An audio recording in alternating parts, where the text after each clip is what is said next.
Egaa akkam jirtu kabajamtootaa fi jaallatamtoota maatii chaayinaalii Oromoo Istuudant egaa arras irra deebuudhaan barnoota keenya hiistirii kutaa 11ffaa yuunitii 6ffaa paartii shanaffaa qabannee dhufnee jirra. Hanga xumura sagantaatti nu faana bu'aan affeerraa keenya gamanumaan gaa viidiyoo laakshar gochuu hin daqitinaa isiniin jecha warreen maatii chaayinaalii keenyaatiif haaraa taatan chaayinaalii keenyatti dabalamuudhaan barnoota keessan guutummaan guututti asiin kallattii kanaan argachuu dandeessan isiniin jecha warreen sabskiraayib godhin ammoo barnoonni kallattiidhaan isin bira hin ga'u waan taateef maatii ta'uudhaan barnoota keessan argaddaa yaada keessan komentii jalatti na biraan gahan isiniin jaa jechuudha. Kanaaf gartee wantoota akka isiniif dalaguun barbaadanii fi qeeqaa fi gartee deeggarsi keessanis yaada keessan komentii jalatti na barreessaa. Walumaa galattuu har'a immoo paartii afuraffaa yuunitii paartii shanaffaa jechuudha. Yuunitii 6ffaa histirii kutaa 11tti the legitimate trades kan jiru jechuudha. The legitimate trades after the abolishment of the transatlantic slave trades, the legitimate trades started in the western part of the Africans. It is commodities replaced in the place of the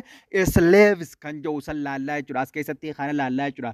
Legitimate trade jechuun daldala seera qabeessa ta'e kan yookaan gartee eega diigamuu yookaan gartee dhiibamuu dhorkamuu yookaan gartee balaaleeffatamuu abolishment of the transatlantic slave trade boodaan kan dhufe yookaan commodity yookaan meeshaa replace godhuu bikka buusu bikka eenyuutiin jechuudha. Bikka gabrootaa san jechuudha. Meeshaa daldaluu kan eegalame meedhaa jechuudha. Kanaaf isa kana bal'ina walilalla. As Europeans gradually outlaid the slave trades they founded of the Western African fertiles for what they referred to the Atlantic slave trades. Jannaan jechuudha. Kanaaf European gradually outlaid keessa ba'uun jechuudha. Outlaid the slave trade keessa they founded naan hundeessan Western Africa keessatti fertile lafa gabbattu yookaan gartee Western Africa keessatti fertile land irratti maal hundeessanii refers to the legitimate trade hundeessanii jechuudha. Hundeessan during the first half of the 19th century yookaan bara jiddugaleessa bara first half walakkeessa takkaffaa jaarraa kudha saglaffaa keessatti jechuudha. Range of the Western African commodities replaced the export slave bakka bu'ee galan yookaan gabroonni gartee Western part of the Africa jiru kun guutummaan guutuu bakka bu'ee galan bakka eenyu jechuudha. Bakka gabrootaa san bakka buusuudhaan export godhuu eegalanii jechuudha. Gartee bakka buusuu eegalan. The production was maal jennan oomishni kun organized by the Western African rulers and the merchant.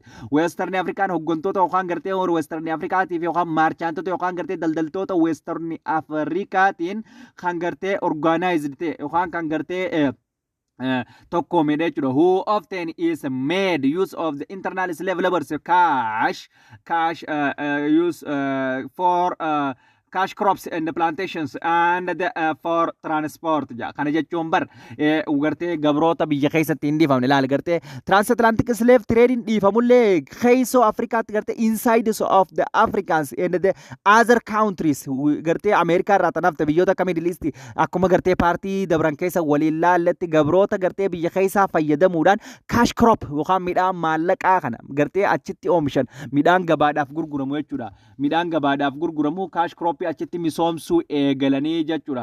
Gabroota biyya keessaa fayyadamuudhaan jechuudha. Gabroota biyya keessaa fayyadamuudhaan achitti oomishuu eegalan. Slaves, laborers, crops, plantation for export godhuu eegalan. Europe export is including the gum, gun Arabic form of the Senegal, gum Arabic wanni jennuun Senegal irraa deemti. Gum Arabic export is where the gartee gaaraan grandnets from the Guinea ra akkasumas and the palm oil the most important wanni gartee bara kana jaarraa 19ffaa keessatti yookaan gartee beekamaan yookaan gartee palm oil dha jechuudha. Wanni akka gaariitti gartee export irratti gartee barbaachisummaa guddaa qaba jechuudha. Palm oil dha jechuudha. Zeta palm oil jennuun kana jechuudha. Gartee inni kun most coastal forest zones it is by the middle of the 19th century keessatti palm oil itu Western Africa keessatti major dha jechuudha. Coastal forest gartee major overseas export kan deemu biyyoota Afrikaa keessaa isa jechuudha. It was the main source of the lubricant for Europeans is industrial mechanisms before the development of the gartee petroleum oil osoo hin jiraatin dura petroleum oil hin jiru yeroo san gartee gaazonni dhangala'aan gartee lafa keessaa yookaan gartee akka maashinni akka wanta waliin gooneef kan fayyadudha jechuudha. Gartee lubricant for industry gartee akka hojjetu yookaan gartee akka riganni adda addaa industry meeshaa maashinoota jidduutti akka hin uumamneef palmi oiliitiitu ozoonii fi gartee petroleum oiliin hin jiraatin duratti yookaan gartee baay'ina isaatiin discovery hin argamin duratti faayidaa guddaa irra gahaa ture jechuudha. Kanaafii ture jechuudha. Kanaaf beekamaa ta'e jechuudha. Nevertheless, the establishment of the legitimate trades did not allow African states the development their own economic strengths in independence yennaan jechuudha. Ta'ullee daldalli gartee gabraa hafee daldalli gartee seera qabeessaa kun Afrikaadhaaf dhufullee bar daldala gartee gabrummaadhaaf san abolish godhanii kana fidanillee inni kunis guddinaa fi dagaagina Afrikaadhaa hin finne yookaan independentii isiif danda'uu fi ikoonomiiniif danda'uudhaa fi gartee poolitikaaliidhaaf dandaayitee jiraachuudhaaf gumaacha takkallee hin gooneef in the first place those who benefited from the trades were small minority of the wealth, the rurals and the merchant yennaan jechuudha. In the first place yeroo jalqabaatti yookaan first place iddoo jalqabaatti those who benefited from the trades were the small monetary of wealth rurals. Namni inni fayyade small monetary of the wealth rulers and tujjaarota jechuudha. Namoota qabeenya qaban waa xiqqoo fi ruleroota hooggantootaa fi akkasumatti gartee maarchaantota malee wanni inni fayyade all of the peoples of the Africans it is not gartee allowance of the economic growth and independence isaan hin hayyamnee fi jechuudha. There was a little improvement of the social and the socio-economic social and economic well-being of the block of the populations gartee improvement yookaan fooyya'insa diinagdeetii fi gartee guddina gartee economiidhaa hin hayyamneef Afrikaadhaaf gartee isaan gartee akka socio-economic haalli hawaasummaa haala diinagdee isaanii gartee akka hin guddanne godhe. The second lammaffaa the principles of the import from the Europe gartee wanni kilos wanni Europe irraa dhufan kanneen akka huccuudha manufacturing jechuudha alcoholidha and the first firearmidha did nothing to the strength of indigenous African economies hin hayyamne yookaan guddina indigenous gartee keessoo Afrikaatti ummanni akka waa kalaqan akka waa tolchuu beekanii fi gartee gumaacha irratti hin goone maaliif dhiibbaa irra godhe kiloziin fan wannoonni irraa dhufan kun strength indigenous hin cimne jechuudha economy biyya keessa akka hin cimne godhe. As the countries progresses, Europeans tried backed up to their government made increasing efforts of control of the Western African internal trade. As the chasers yeruma jarra kanatti as the centers progresses fooyya'insi guhaan gartee biyyoota Awurooppaa trade gartee daldaloota government yookaan backing up of their government made increase ta'uu eegalan effort of the control godhu yookaan gartee karaawwan daldalaa bebbeekamoo Western Afrikaa keessa jiran qabachuu irratti gartee gumaacha lafaa kaan jechuudha akka gaariitti itti dabalanii jechuudha. Kanaaf they sought the maximize guddisuu barbaadan the profit bu'aa isaanii by cutting addamuruudhaan both Afrikaadhaa fi gartee middlemen European biyyoota gartee middlemen their Europe competition akka jidduutti jiraatu gartee competition dorgommii uumadhaan bu'aa ifi harkatan gartee guddisuu barbaadan biyyoota Asia biyyoota jiddu galeessaa kana irraa adda kutanii jechuudha Afrikaa. It was highlighted levels of the European trading the competitions with the part of the leaders the scrambles of the Africans in the 1817 up to the 1818 jennaan jechuudha. Haalli kun gartee jiraachuun Afrikaa keessatti akka African scrambles of the Africans bara kanatti akka Afrikaan itti hirmaannaa adda addaa akka gaariitti biyyoota koloniidhaaf gartee Afrikaan competition dorgommiin adda addaa akka Afrikaa irratti uumamu taasisee jira jechuudha. Haalli daldalaa kun jechuudha. The white settlement in the South African yookaan ummanni adiin white settlementonni South Africaatti qubachuu kan jiru kana laallaa jechuudha. One of the most important consequences of the explorations of the new sea routes around the Africans reached to the far east was the emergence of the South Africans as a place of the white settlement in jennaan jechuudha. Most wanni bu'aan guddaa yookaan gartee wanni dhiibbaa guddaa fide yookaan wanni gartee Afrikaan akka koloneef akka gartee settlementiin adda addaa qobsomni warra Dutch gartee akkasuma Birtishoonni gartee South Africa keessatti uummata qoysaniif isaan irratti akkuma dura ilaalletti dhiibbaa godhanii irratti qobatan kan taasise Discovery Americans yookaan gartee Christopher Columbus ardii Ameerikaa san argachuudha jechuudha. Trade route Faristiin dhaqajee deemee akka boqonnaa Afuraffaa keessatti ilaalle sanitti gartee one of the consequences of exploration zuriitiin gartee Africa reached to the Far East emergency of the South African place white settlement godhe inni kun gartee ardii Ameerikaa gartee Kiristoofer Kolombos argachuunis gartee akka gartee achitti misoomni adda addaa banamee gabroonni firii Afrikaa irraa dhaqee achitti qotu kan taasisedha. In the 1650s, the Dutch East Indian companies established a small permanent settlement in the Cape of Good Hope irratti gartee biyyattii Daachii yookaan Neezerlaand yookaan Hollaandiin bara 1652tti jechuudha. Indian East Indian Company eessa dhaabde jechuudha. Established small permanent settlement qubsuma dhaabbataa kan ta'e gartee good Cape of Good Hope bikka jennuun South Africa gartee abdii gaarii gartee Cape abdii gaarii bikka jennuun tanetti dhaabde. The means of the companies was regularized the meat of the trading, the indigenous choices of the peoples and the grow fishing fruit and the vegetable supplies passing kana jechuudha. Wanni isin qabatanii jechuudha. Wanni isaan ichi qabatanii meeting tuulaal gartee meet wal qunnamuudha. This trade dha yookaan gartee daldala aims companies was regulating the meat trade daldala gartee foonii kan ta'edha jechuudha. Within the indigenous Khoisan people dha wajjin ummata indigenous Khoisanidha wajjin gaggeessuu peoples grow to fresh fruity gartee akkasumatti guddisuu kuduraa fi muduraa jechuudha. Fresh fruit vegetabiloota adda addaa kuduraa fi muduraa supplies and the passing Europeans shipped and proved the hospital for singing akkasumatti gartee supply godhuudha dhiyeessuudha. European gartee warra doonii oofuuf warreen gartee karaa san deemuudhaaf akka iddoo gartee seeyiloroonni hospitaalaatti kan fayyadaa turteedha jechuudha. Gartee kana jechuudha. Kuduraa fi muduraa guddisuu daldala foonii uummata gartee gartee wantaatii wajjin godhu uummata Khoisanii wajjin godhu akkasumatti gartee Awurooppaadhaaf iddoo tajaajila fayyaa hospitaala taatee akka fayyadduuf Dutchiin gartee kaampaanii isiidha kana bara kanatti ichitti dhaabdee jechuudha. The company is also establishing the military fortress to protect of itself from the attack by the rivers of the rival Europeans naval force and the Khoisan jennaan jechuudha. Kanaaf the company kun also establish ni dhaabee jechuudha. Military fortress protect yookaan gortee waraana gartee jabaa ta'e kan ta'e jechuudha. Protect kan godhu jechuudha. Humna waraanaa achitti dhaabee ammas itself from the attack godhuudhaaf yookaan gartee maalirraa jechuudha. Itself ittisuudha. Protect itself from attack irraa ittisuudhaaf yookaan biyyoota Awurooppaa irraa biyyoota dorgommii biyyoonni Awurooppaa isatti godhan irraa ittisuudhaaf jecha kaampaaniin kun humna waraanaa jabaa achitti dhaabe.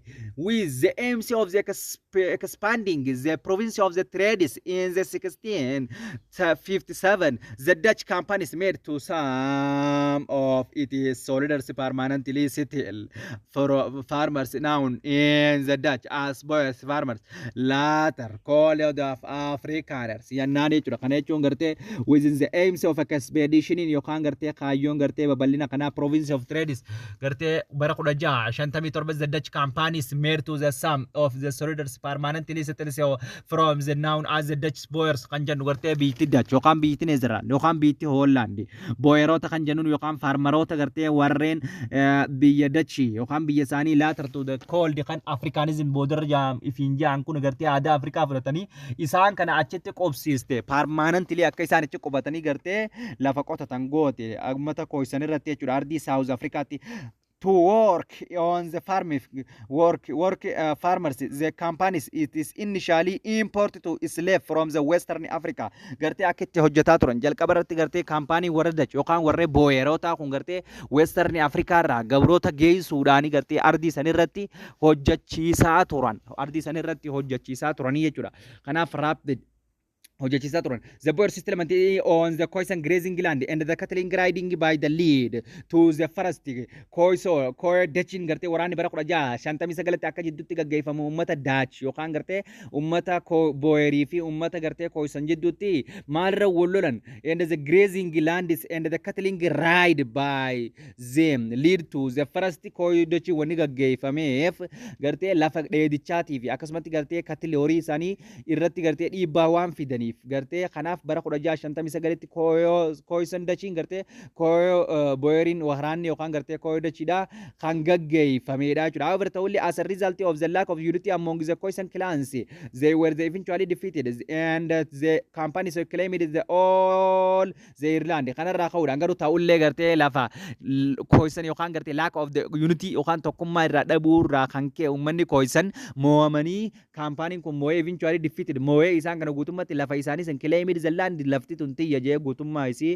lafa Khoisan dubbataniiru jechuudha. Sakandi kaampaaniin ammas bara 16 gartee walaanni lammaffaan bara 1673 hanga 77 kan eegale in which a seriously cutting rapid were the carried out of the engaging more organized and the stronger Khoisan clan kan mo'anidha jechuudha. Bakka humna jabaa fi humna tokkoomaa yookaan gartee warreen gartee seriously cutting raid warreen warii eeggatan akkasumas carried out of the against kan godhan more organized baay'ee gartee warreen tokkoomanii fi akkasumas strongly warreen cimoo ta'an gosoota Khoisan keessa lammaffaa irratti barbadeessan inumaatu irratti jabaatan. The wars is every match is weakened the Khoisans and the companies got large body of the cattle and the sheep akka argatu argata. Kanaafuu waraanni kun lammaffaan kun very much weakened kan baay'ee dadhabsiisee fi akkasumatti gartee Khoisan kan baay'ee dadhabsiisee fi gartee kaampaaniin kun lafoota baay'ee fi horii baay'ee katilii baay'ee akkasumatti shiippii baay'ee hoolaawwan waan isaan eeggatan baay'ee irraa furatanii turanii jechuudha warreen Dutch jechuudha warreen Khoisan irraa. Besides the settlement of the Boers expanded rapidly kanarraa ka'uudhaan gartee eega isaan mo'an kana rapidly expansions baay'ee saffisaan babal'achaa dhufan. The company of the promoted the immigrations from the Europeans and by the 1700 it white populations the permanently settling in the Cape reached 1,000. Kana jechuun gartee the campaign kun promoted yookaan promoted immigrant from Europe gartee ummata dabalen daranuu gartee ichitti ummata gartee baay'inaan akka isaan dhufan taasisan. And by the bara 1700 and the white population permanently akka gaaritti akka gartee lafa Khoisan irratti qubatan reached 1,000 kumaatamaan akka irratti qubatan taasisan. By then the colonies had grown to enough white in the fruit is especially grape of the waning fan achitti wantoota waiting fan fruitiin adda addaa qamadiin fan wantoonni oomisha especially on grape of waning achitti baay'inaan kan oomishamedha. To feed itself and the export surplus akkasumatti gartee wanta itti fayyadamuu fi itself mataa isaaniitii fi and export and gara biyya biraatti erguudhaaf yookaan gartee biyyoota Awurooppaatii fi gartee daldalaaf surplus akka ga'aa fi akka gartee faayida qabeessa yookaan bu'a qabeessaatti iddoo sanitti oomisha guddaa gaggeessuudhaan ummata baay'ee Neezerlaand irraa yookaan Dach irraa yookaan Hollaand irraa fiduudhaan achitti qubsiisanii hojjechiisaa turan. Thousands of the slave imported from the Madagascar gabroonni ammoo baay'een isaanii Madagascar irraa dhaqaniiti akkasumatti yookaan now Malaysia gartee yookaan gartee Malagasy tan jennuun akkasumatti gartee Mozambique irraa dhaquudhaan Indian Ocean irraa dhaquudhaan work hojjetaa turan on the farms owned by the Boers achitti gartee Boerotaaf yookaan gartee warreen white settlement yookaan Dutch kanaaf achitti Madagascar fi Mozambique irraa dhaquudhaan hojjetaa turan. By the end of the 18th century slaves populations in the Cape of the colony reached to the nama meeqa gaa jechuudha.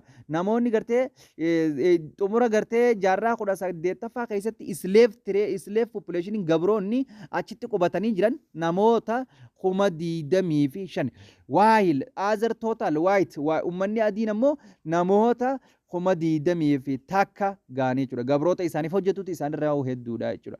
Kanaaf achitti nama hangan takka qubsiisanii akka hojjechiisaa turan beekuu qabna. Meanwhile, in the early of the decades of the 18th century, survivors of the Khoisans was treated more by the emergency of the pastoralist trek Boers who proved the ways of the white settlement depend in the territory. Kanarraa ka'uudhaan ammas jaarraa saddeettaffaa gartee decades of the 18th century keessatti jiraachummaan lubbuun jiraachuun gartee uummata Khoisanuu survivals of the Khoisans was eaten dhibbatan yookaan rakkoorra gaan inumaatu maalirraa kan ka'e emergency of the pastorals of the trek gartee tiraak boyers yookaan imala boyeroota kan jennuunitu argame waan ta'eef jechuudha. Paastoralistoota gartee warreen horii eeggatan warreen boyeroota who paved the way of the white settlement inni kunis gartee deep introductory kun gartee taateen kun interarii party of the cohesion of the land keessatti uummanni Awurooppaadha yookaan uummanni warree boyer akka baay'inaan itti hirmaatan kan taasisedha. Taateen gartee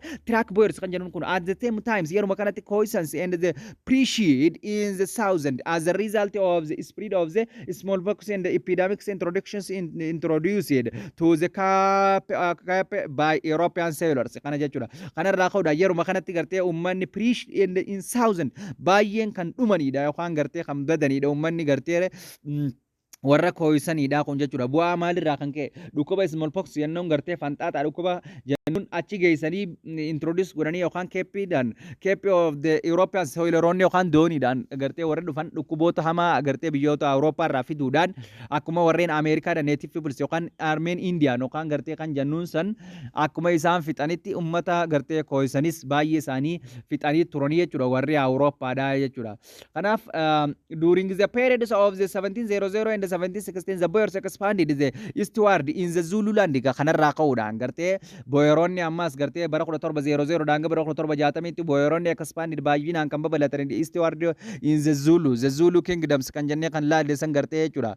Zulu kingdomii keessatti baay'inaan southern Africa keessatti babal'atan leads to the long seriously wars between the Boers and the Xhosa Zulu jidduutti kan kun beginning of the 1779 gartee 1779tti yookaan gartee ammas ummata Zuluutti wajjin boyeroonni akka wal lolaniif gartee dhiibbaa guddaa haala mijjeessee jechuudha. Ummata Zuluu irratti dhiibbachuun gartee established Boers expanded ummata Zuluutti babal'achuun isaanis gartee ummata Zuluutti wajjin gartee kan wal lolanidha jechuudha.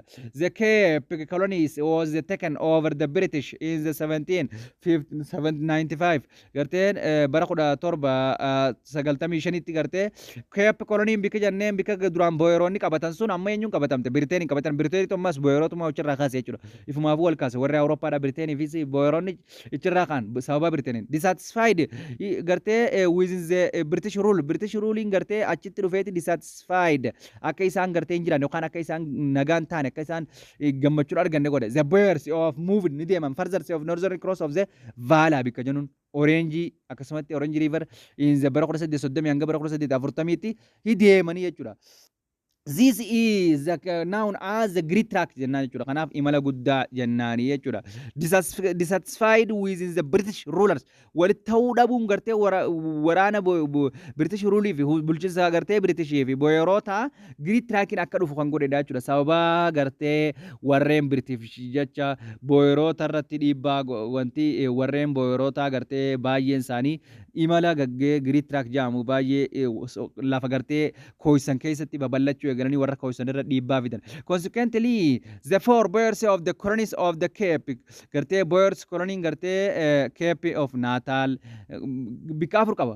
Consequently, boyeroonni gartee colonies qaban four colony qaban Cape gartee of the Cape bika jennuun gartee Good Hope bika jenneen san Natal ammas akkasumatti Transvaal fi akkasumatti Orange free were created bika tanatti bika afran tana qubatanii jiran Cape of Natal Cape Natali Transversal gartee bika garaana Transversal of the Orange River Valley bika jennuun Val bika jennuun Cross of Val Orange River akkuma sitti Orange River jennet asitti immoo bikki isaan qubatan Natal Cape akkasumatti Transversalidhaa fi Orange irratti laga Orange irratti qubatanii turanii jechuudha. The Zulus come into the conflict with the Boers of the British and the Boer wajjin wal bu'ee galan. Zuluun amma British fi isaan lachuutu wajjin wal bu'ee gale. Kanaaf the discovery of the main gartee minerals deposits argamu mineral depositing kuusaa yookaan gartee albuudota bara 1860tti attacked the large numbers of the white settlement South Africa atti akka dhufan kan taasisedha. Uummanni adiin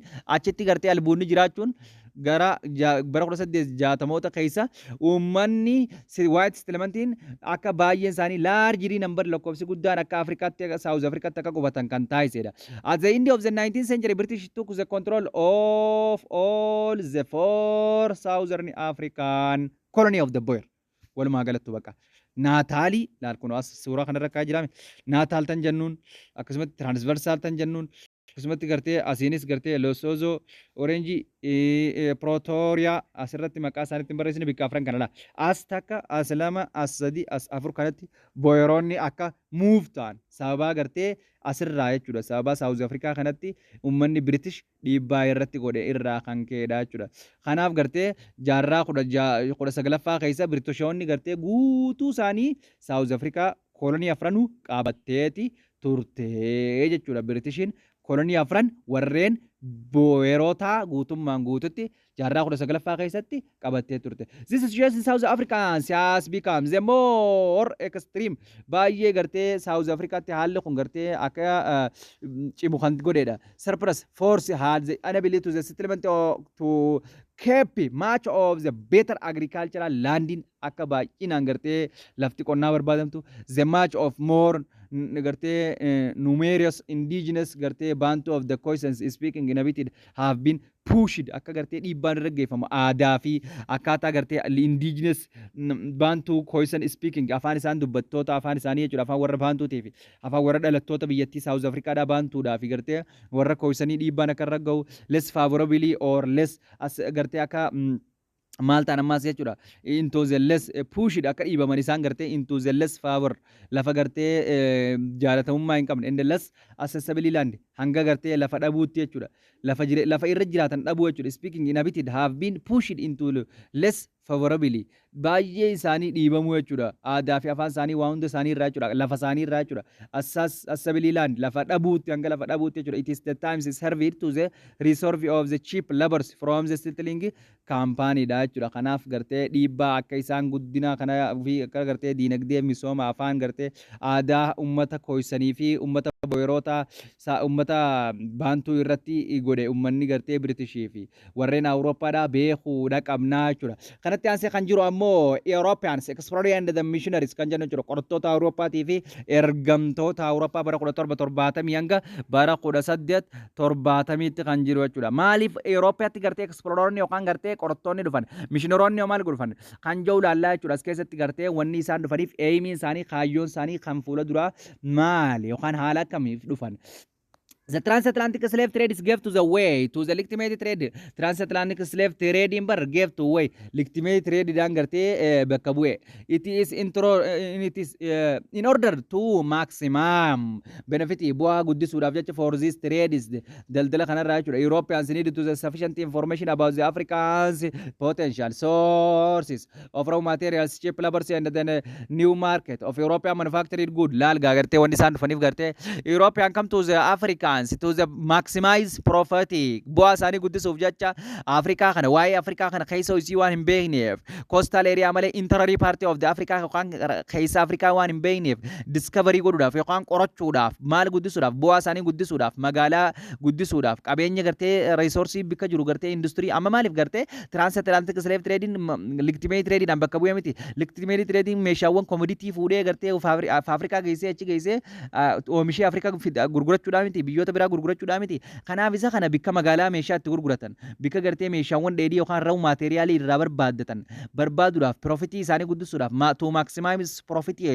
isaanii guddisuudhaaf gara Afrikaa dhufanii jechuudha wanni isaan dhufaniif jechuudha benefitii isaanii trade Europeans need to sufficient information gahaa hin qaban waa'ee Afrikaadhaa potentially source of the raw material iddoo gartee raw material hin jiru and the cheap labors humnitti gartee salphaan yookaan humnitti rashaa jirtu and the new market magaalaan gartee jirtu European manufactured goods gartee bikka meeshaa oomishamu manufacturing warshaa keessatti oomishan san market itti gurguratan saniif jecha in order to maximize benefit kana guddisuuf jecha dhufanii jechuudha bara 1788 the group of the wealthy and the influential enlightenment formed the Africans Association gartee bara 1788 grouping of wealthy yookaan qabeen warri qabu influence godhu eegalan gartee Englishmen formed the African associations kan jiru gartee waliigaltee yookaan haala gartee tokkoomu yookaan waliigaltee wal fudhannaa associationii Afrikaa wajjin uumuu eegalan jechuudha wealthy yookaan influential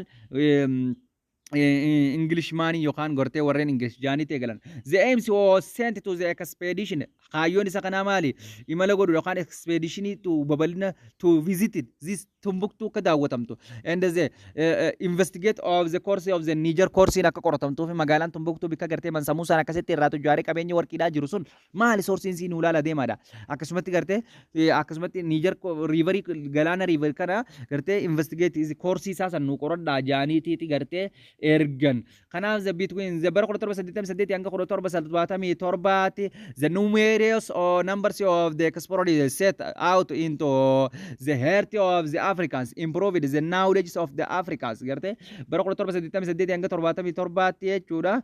1777 numerous numbers of European explorers yookaan gartee qorattoonni Afrikaadha set out of the heart of the Africa keessa seenuu garan yookaan onnee walakkeessa Afrikaa keessatti haa improve godhuudhaaf the knowledge of the African tun dhiroo keessoo si maaltu jira qabeenya akkamtu jira resource akkamtu jira waan kana barbaaduuf jechuudha. But only some of them were successfully garuu isaan hundi keessaa hin milkooyne hamma tokkootu milkaa jechuudha. Only some nama xiqqootu milkaa. In the bara 1850 hanga bara 1860 Richard Burton namni jennuun namni Richard Burton and akkasumatti ammas John Hanning speakers of the and ammas spec namni jennuun and ammas James Grant namni jennuun where the three European explorers namoota sadan Euroopiyaa keessaa qorattoota Euroopiyaa who traced the source of the White Nile to Lake Victoria and showed the rivers of the navigatably possibly upstream of from the Khartoum jennan jechuudha.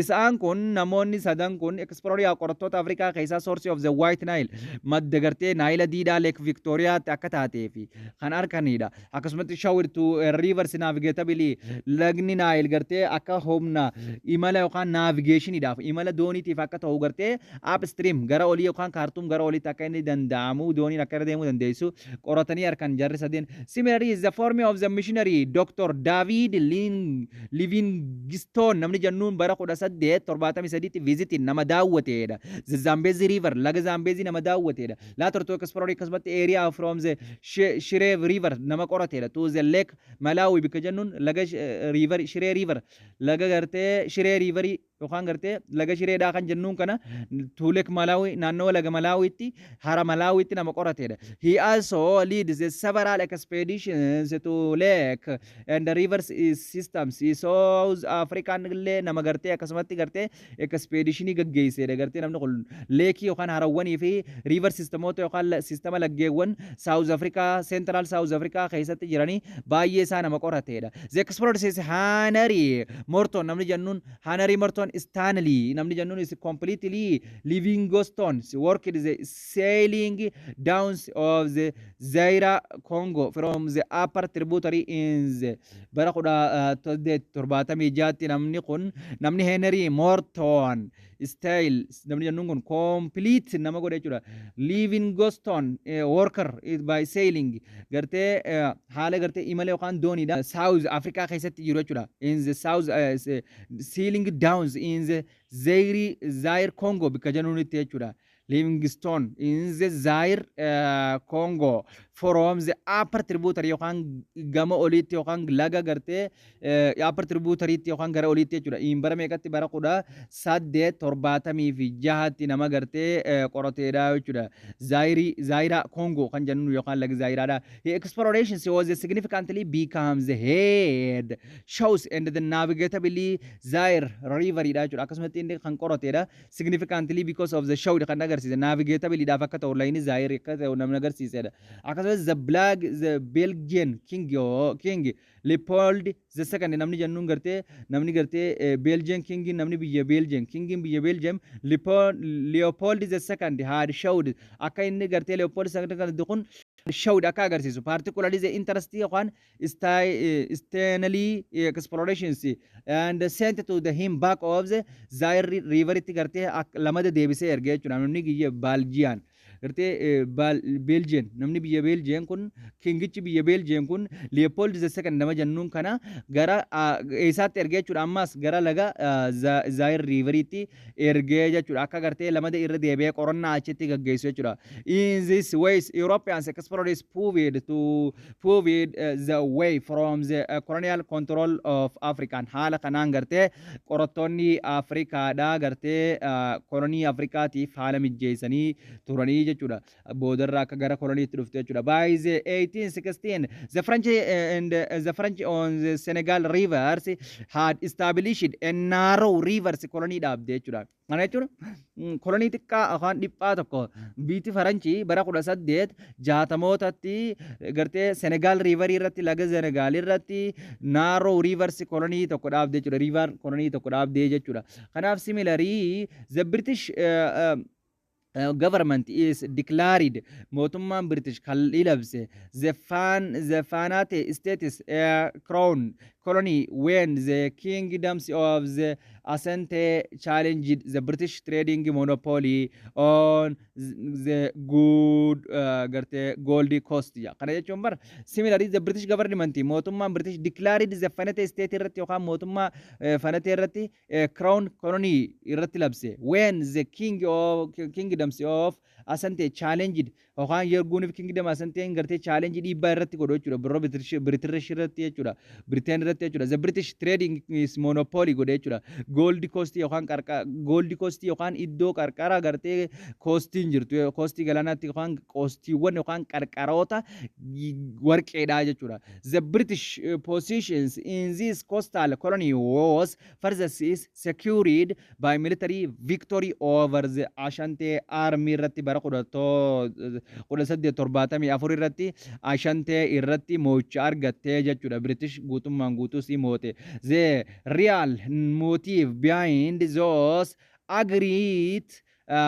great explorations was a commercial interest and the desires to control of the natural wealth of the Africans. Garte real motivation in kakaumsi guddaan yookaan great exploration in garte qorannoon guddaa wanti taateef garte commercial interest fedhii daldalaatii fi garte akkasumatti garte qabeenya uumamaa western tujjaarummaa yookaan garte Afrikaadhaa to'achuudhaaf jecha jechuudha. Nevertheless until the second half of the 19th century jidduu yookaan garte second walakkeessa lammaffaa jaarraa 19ffaa keessatti Europeans explorers did not show significantly progresses fooyya'insa guddaa hin argisiifne haa ta'u malee fooyya'insa guddaa hin argisiifne. This was due to the high mortal of Europeans from the malarian few.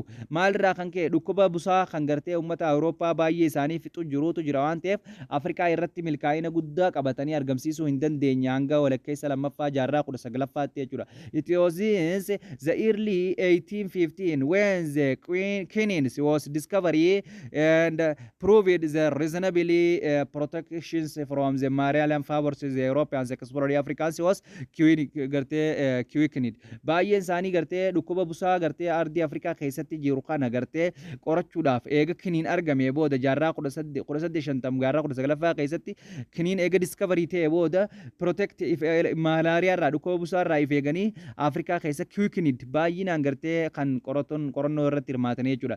In the main concern of European explorations in the 1815 and the 1816 and the 1817 was to discovery the course of the major rivers of the Africans, mainly the Upper Niles and the Zambezi and the Zaire. The main concern Europeans exploring qorattoota Awurooppaa jechuudha. The main concern of European exploring kaayyoon isaanii jechuudha. Concerning isaanii in bara 1850 hanga bara 1860 hanga bara 1870 discovery of the course of the major river argachuudha. Iddoowwan gartee koorsota yookaan gartee iddoo laggeen gurguddoo Afrikaadhaa jechuudha. Mainly Upper Nile gartee Naayiliidhaa fi Zaambeeziidhaa fi Zaayiraa qorachuudha.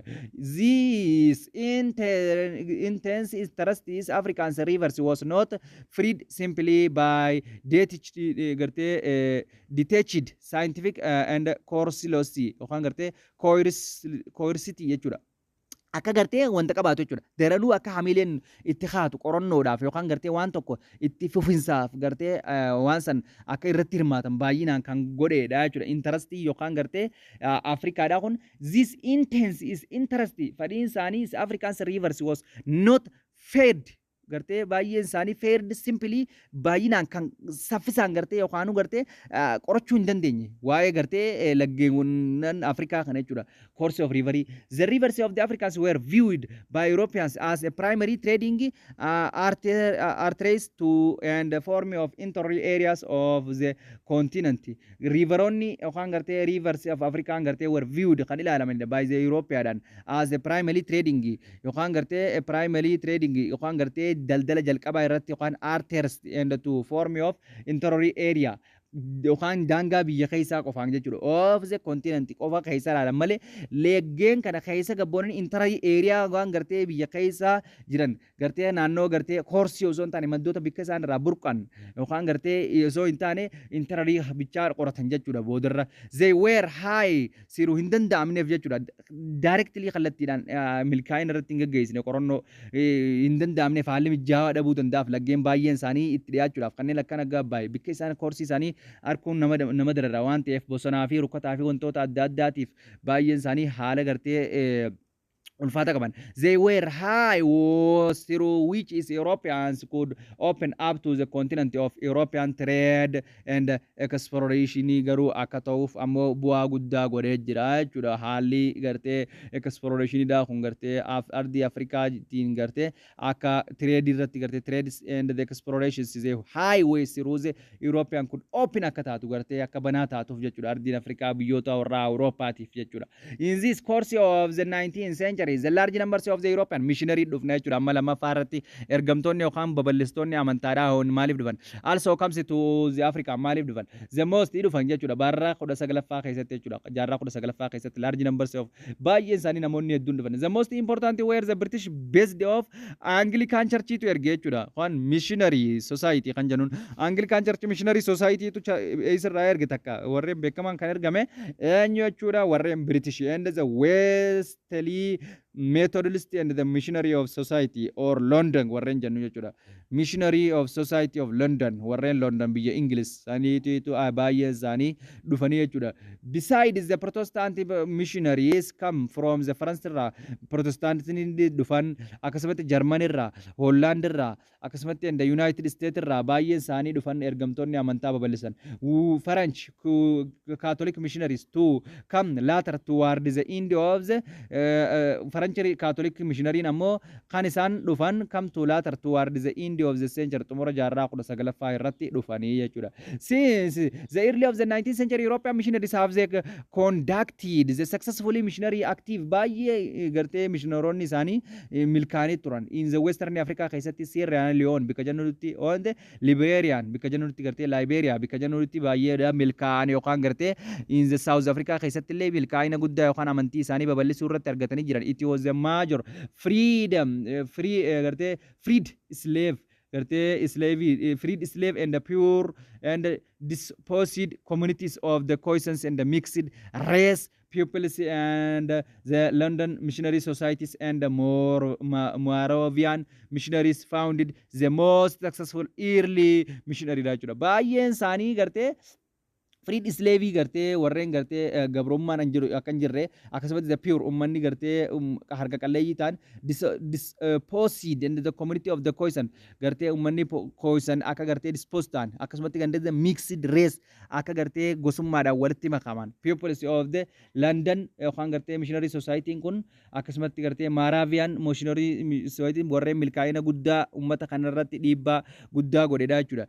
Beyond the boundaries of the Cape Colony in the mission were often is welcomed for the technical and the literary enterprise and their cases of the freer mija kana jechuun beyond yookaan gartee beyond of the border of the Cape Colony yookaan South African tun South Africa missionary yookaan warreen achitti qubatan ergamtoonni amantaadhaa sun were often is welcomed kan simatanidha for the technical and the literate enterprise and the access to the free army meeshaawwan waraanaatii fi meeshaawwan waraanaa kan geessanidha akkasumatti gartee free army yookaan gartee free armyidhaa fi literature akka uummanni baratu kan taasisanidha barnoota kan barsiisanidha themselves valued the opportunity to act the chief of the adversary fide jechuudha haalli kun gartee chiefota irratti gartee baay'een isaanii meeshaawwan waraanaa gizaa harkatan akka isaan gartee carraa yookaan gartee aktii akka isaan uumamanii warreen godheedha jechuudha warreen mootummoonni xixiqqoon hundi jechuudha apart from those place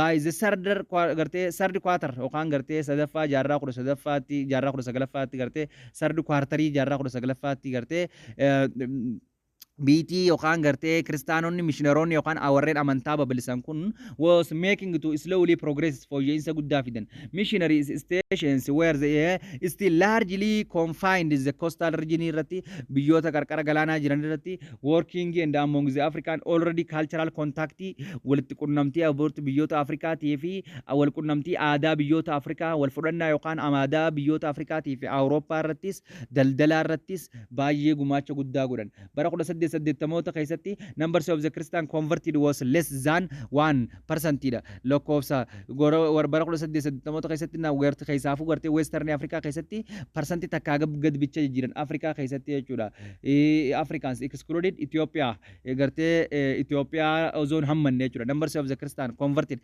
less xiqqaadha jechuudha bakka baay'ee xiqqaadha Ethiopia ozone hammanne jechuudha Ethiopia ozone hammanne biyyoota Africa keessatti lakkoofsa waa xiqqisha bicha jiran it was largely because of relatively lack of initial success of missionary applied to European government interventions helped to the change African societies and make to more open to the missionary interpretation ja kana jechuun bar it was a largely wanni gartee akka gaaritti yookaan because of the relatively lack of the initial successfully qaban yookaan gartee in jalqaba irratti yookaan gartee initial successfully maalif milkaa'inni isaanii missionaries appealed to European government is interventions help to change baay'ee gartee hi gargaara yookaan mootummaan Awurooppaadha interventions to help change African society manni Afrikaa akka jijjiiraman and make to in more open and missionary enterprise akka jijjiiraman kan deeggareedha jechuudha mootummaan Awurooppaatis ummanni gartee Afrikaadha jechuudha kanaaf numbers of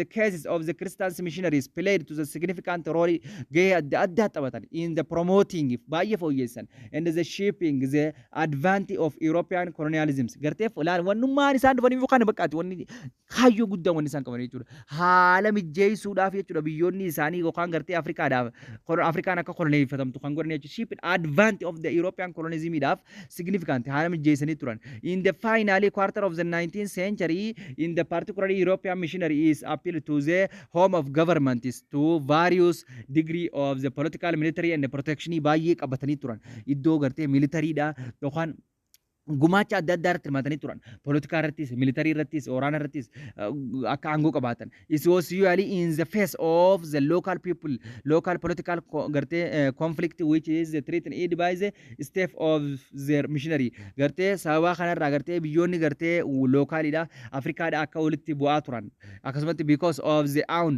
wider strategic and commercial interest akkasumatti gartee baay'ee akka guddatu yookaan gartee istiraatejii isaaniitiif yookaan gartee daldalli isaanii fedhiin daldala isaanii akkasumatti European government response to those appeals to positive was a positive karaa gartee positive ta'een yookaan gartee dhiibbaa yookaan hamaa hin ta'in jechuudha haala kanarratti yookaan gartee commercial irratti baay'inaan akka hirmaatu akka gartee akkasumatti gartee interest isaanii akka guddisan istiraatejii isaanii akka guddisan irratti hirmaatee jechuudha karaa deebisee jechuudha karaa positive dhaan for instance the Namibians and the early 18 Germans missionaries appealed to their government to the protections because there was internal conflict between the Nama and Hero gartee Namibia keessatti warreen German gartee missionaroonni ergamtoonni warreen German kun ummanni walitti biyya keessatti wali bu'e ummanni Nama fi Hero warri wali bu'uudhaan mootummaa isaaniitiin nuti nun fixin ummanni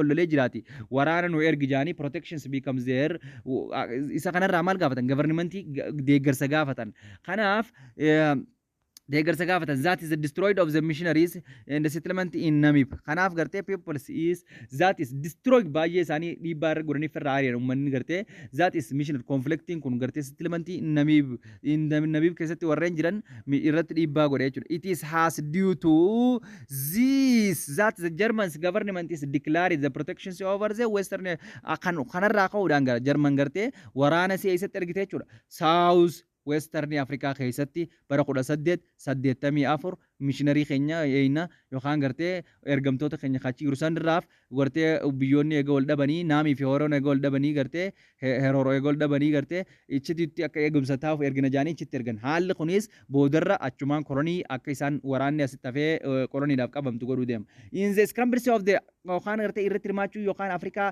South Africa and the British missionaries played to the actively part in the promoting the expansion of the British and the imperial control ida fide jechuudha Britishin akka gartee baay'ee South Africa kan akka waan qabatu kan fide jechuudha missionary jechuudha British missionaries played to active party akka isaan keessatti hirmaatan kan taasisan missionaroota jechuudha warreen haala mijjeessaniif biyyi isaanii akka qorannoo yookaan amantaa balleessina jaanii dhufanii boodarra Afrikaan akka koloniidhaaf qabamtu taasisaa jechuudha jarri kun they saw this is preferably to white settlement control akka uummanni adiin akka qubatan yookaan akka irratti control ta'an akka baay'ee isaanii kolonii jala galchan from the colony South Africa colony jala galchan kan godhanidha kanaaf when the Christians missionaries Buganda warreen gartee missionaroonni gartee Kristaana Buganda were the treated because of the existence of the civil war in the area they appealed to British gartee akkam jaanamu warri British hogguunii fi Buganda keessatti uummanni walalu civil war waraanni walawdaa waraanni walitti bubbuu lammiin hogguunii fi uummanni walitti bu'u British gartee